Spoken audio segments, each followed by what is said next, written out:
Ya estamos entonces en el programa 20, vamos a hablar sobre géneros, sexualidades y el mundo universitario y todo lo que tiene que ver con estos estudios, estas discusiones y estos debates en los que la universidad está presente.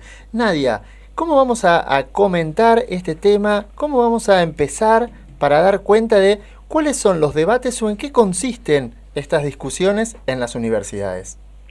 Y hay un montón de cosas para decir. La verdad es que, como bien decías, hablarlo en una radio universitaria ya nos da pauta de cómo ha crecido la temática de géneros y sexualidades en la universidad.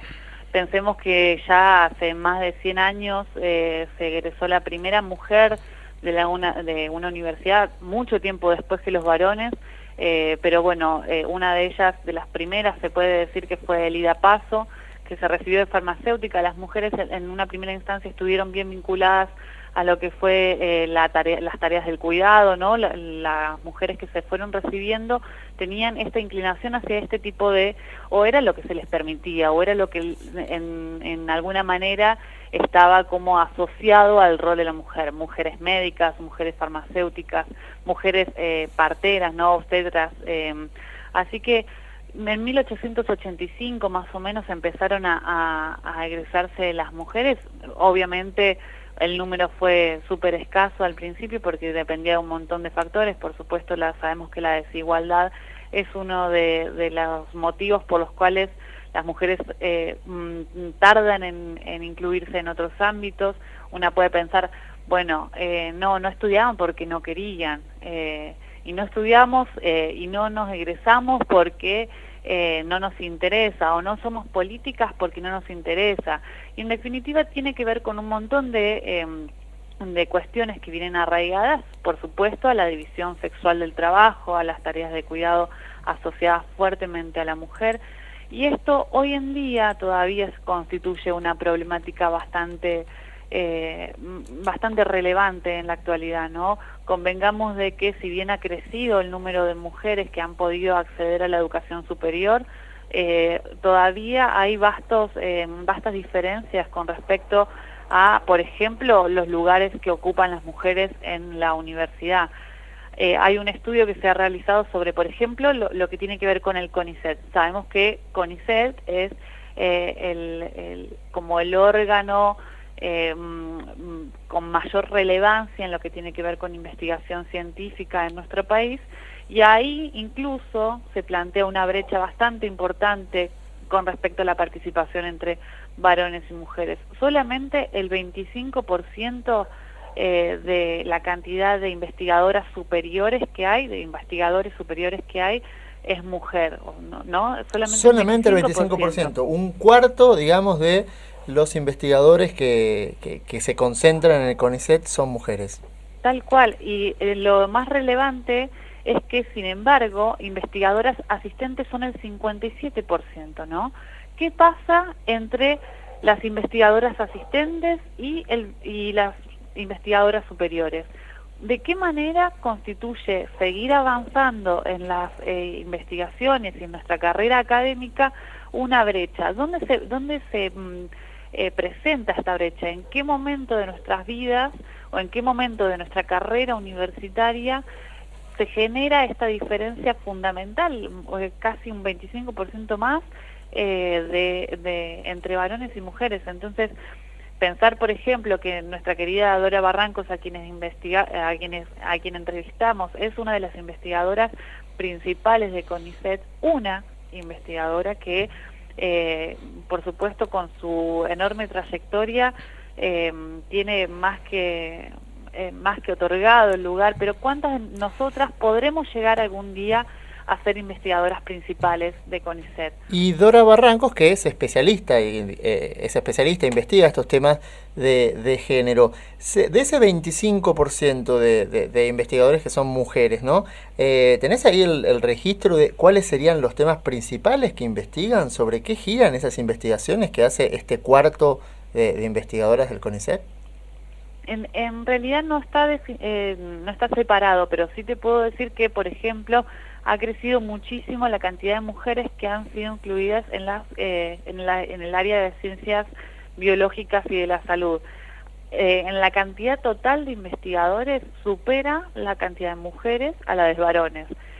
Y en casos como ciencias exactas y naturales, acá se presenta la brecha, la desigualdad de género que conocemos normalmente.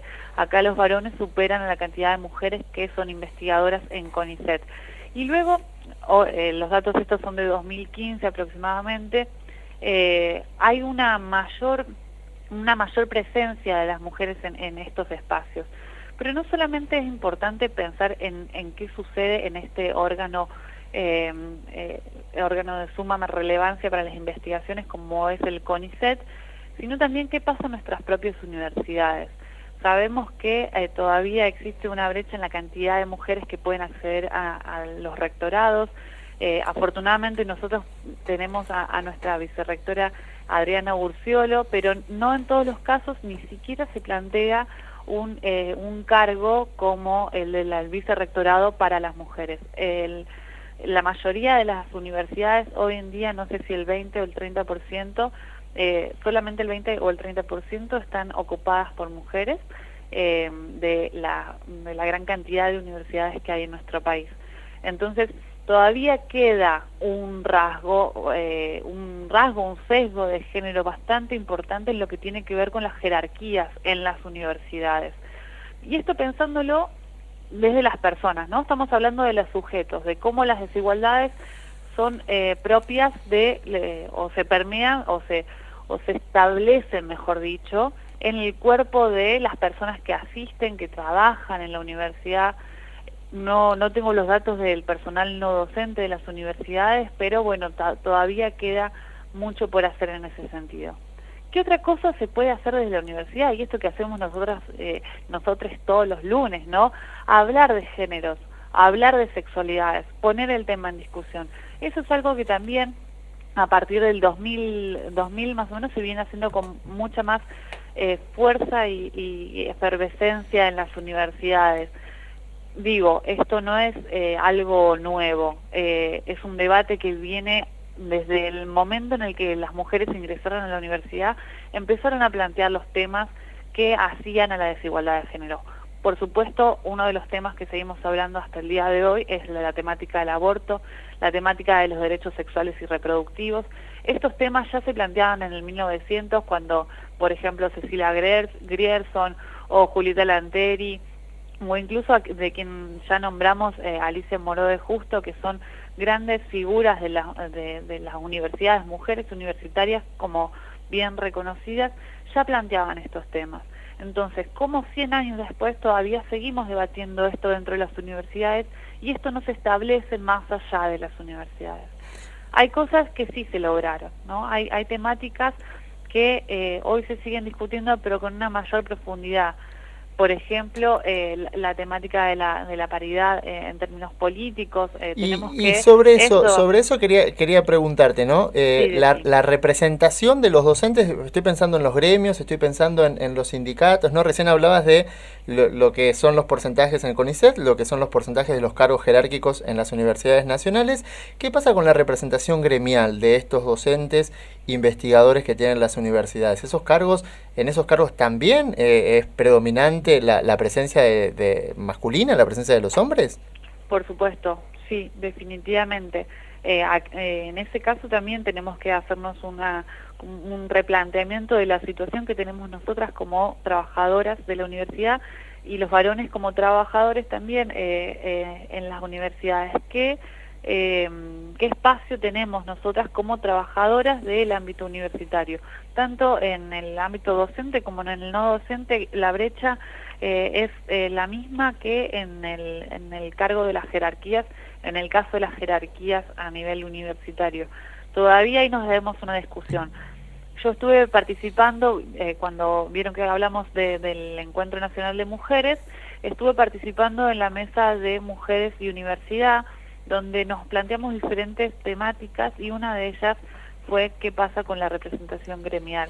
Nosotras estábamos acompañadas por una representante del gremio al que pertenezco y la verdad es que se visibilizó bastante las temáticas que hablábamos en la universidad, pero también se visibilizó bastante cómo nuestras compañeras y nuestros compañeros hablan de la desigualdad de género en la universidad.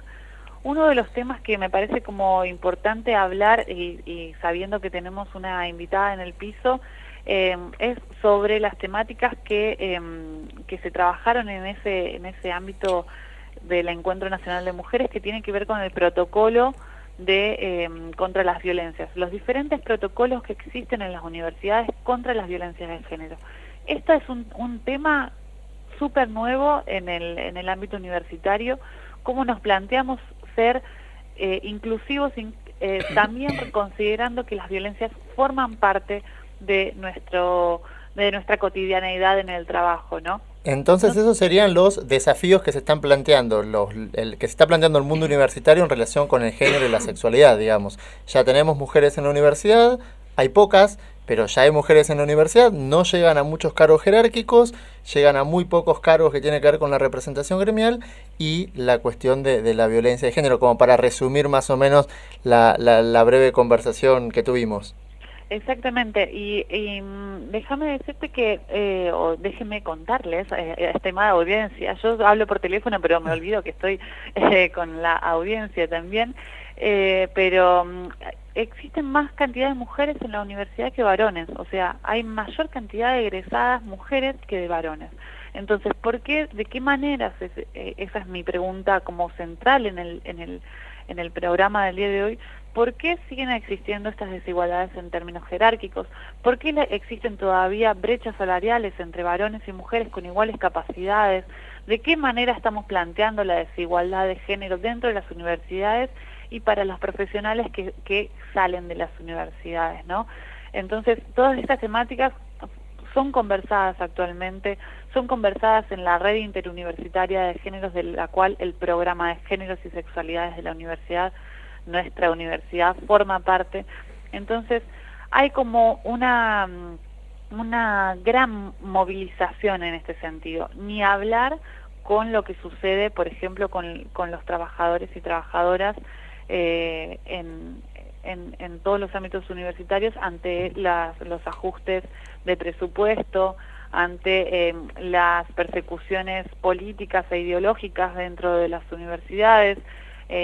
Por ejemplo, la cátedra de aborto, la cátedra libre de aborto en la Universidad Nacional de Rosario fue bastante discutida. Entonces, ¿por qué todavía tenemos que seguir luchando con tanta fuerza y contra tantas inclemencias, ¿no? Me parece importante por ahí darle palabra a nuestra invitada del día de hoy para que nos cuente qué es lo que ella piensa de todo esto como una de las personas que fundó este programa de géneros y sexualidades. Por supuesto, ya tenemos la invitada que vamos a presentar en breve, pero muy interesante esto que dejaste como preguntas, como desafíos para que vayamos abordando a lo largo del programa. Bueno, seguimos comunicados con vos dentro de un ratito, ahora vamos a escuchar un tema musical.